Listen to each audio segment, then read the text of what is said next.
பெருவெள்ளம் ஏற்படும் அபாயம் மனிதாபிமான அடிப்படையில் பாகிஸ்தானை எச்சரித்தது இந்தியா. பாகிஸ்தானில் கனமழை பெய்து வரும் சூழலில் சிந்து நதியின் கிளையான தாவி ஆற்றில் பெரிய அளவில் வெள்ளப்பெருக்கு ஏற்படும் அபாயம் இருப்பதாக மனிதாபிமான அடிப்படையில் அந்நாட்டுக்கு இந்தியா எச்சரிக்கையை விடுத்துள்ளது. பாகிஸ்தான் ஊடக வட்டாரங்களின்படி இஸ்லாமாபாத்தில் உள்ள இந்திய தூதரகம் பாகிஸ்தான் அரசாங்கத்திற்கு இது குறித்து தெரிவித்துள்ளது.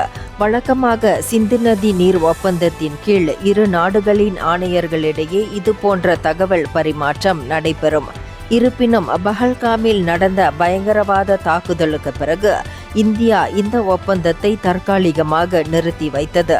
அப்போதிருந்து ஒப்பந்தத்தின் கீழ் எந்த தகவல் பரிமாற்றமும் இல்லை. இந்த சூழலில் தூதரகம் மூலம் எச்சரிக்கைகள் அனுப்பப்படுவது இதுவே முதல் முறையாகும்.